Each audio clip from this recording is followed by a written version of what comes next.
নমস্কার, আমি বিশ্বজিৎ বাস্তুশাস্ত্রের নতুন একটি বিষয় নিয়ে হাজির হয়েছি।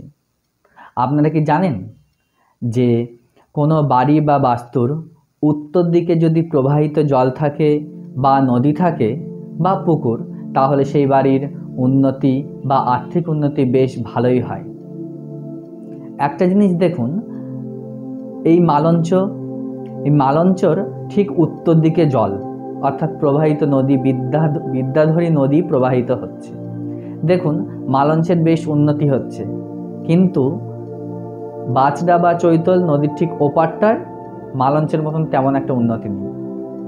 ঠিক আপনি বসিরহাটে চলে যান, বসিরহাটের ঠিক উত্তর দিকে ইছামতি নদী, দেখুন সেখানে বেশ উন্নতি ভালো, কিন্তু ইছামতি নদীর ওপারে চলে যান, দেখুন উন্নতি খুব একটা নেই। অর্থাৎ বসিরহাটের তুলনায় নদীর ওপারে উন্নতি অনেকটাই কম। আবার আপনি ক্যানিং যান, ক্যানিংয়ে দেখুন, ক্যানিংয়ের ঠিক উত্তর দিকে প্রবাহিত নদী মাতলা নদী, নদীর ঠিক ওপারে যান, দেখুন সেখানে উন্নতি নেই। অর্থাৎ যে বাস্তু বা যে বাড়ির উত্তর দিকে প্রবাহিত জল থাকে সেই বাড়ির উন্নতি বা আর্থিক উন্নতি বা সমৃদ্ধি বেশ ভালোই আসে।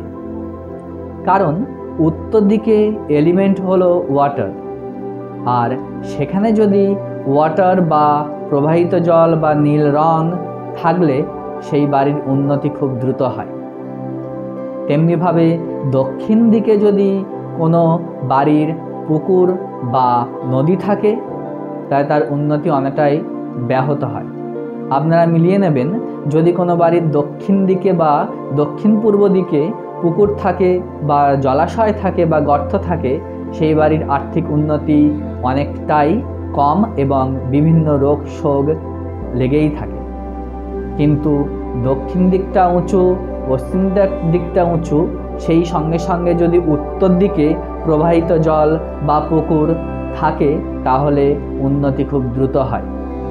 আপনারা মিলিয়ে দেখুন, অবশ্যই মিলবে। নমস্কার, আবার অন্য সময় নতুন একটি ভিডিও নিয়ে হাজির হব।